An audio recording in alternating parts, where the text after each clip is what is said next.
Hello and welcome to the Tuesday, January 7th, 2025 edition of the SANS and its Storm Center's Stormcast. My name is Johannes Ulrich and I'm recording from Jacksonville, Florida. Keeping malware happy, this was the title of Xavier's diary today. Now, keeping malware happy for a reverse analyst like Xavier means keeping it running in an environment that doesn't give away that it's being analyzed, and is going over a couple of ways how malware detects whether or not it's running in some kind of debugger or analysis environment. For example, whether or not address space layout randomization or ASLR is enabled. That often matters how the malware behaves. So the reason this matters is you need to set up a correct environment to get correct results as you are running the malware. Running the malware, of course, is often the easiest way to get a quick impression of what the malware is up to.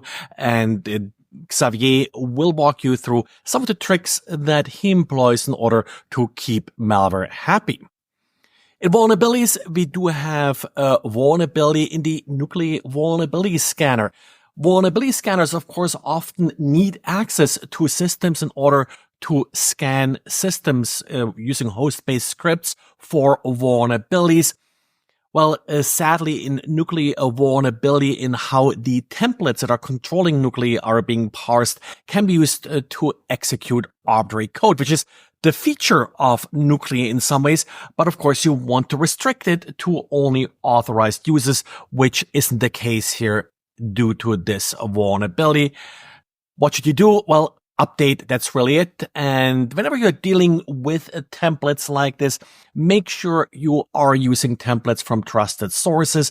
Ultimately, you are giving these templates access. So if you're installing a malicious template, I don't think that would really be considered necessarily a vulnerability.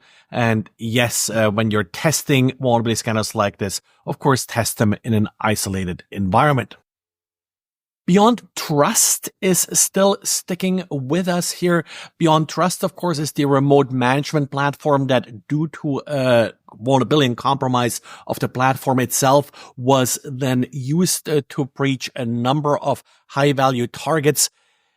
This happened during the break, so I didn't cover it before. Just want to mention it. There are still, according to census, plenty of unpatched systems out there. So make sure you're patching to version 22.1 or higher. Not sure what the very latest and greatest is, but 22.1 should be good at this point. And then definitely monitor access logs. That's a little bit the problem with some of these tools. You're putting a lot of trust here in the vendor because you allow the vendor to manage your systems. So yes, again, a little bit like the Nuclei case, they must have arbitrary code execution access to your systems, but you still should keep an eye on what they're doing. And then you have an exploit actually for a little bit an older vulnerability. That's the OpenSSH regression vulnerability.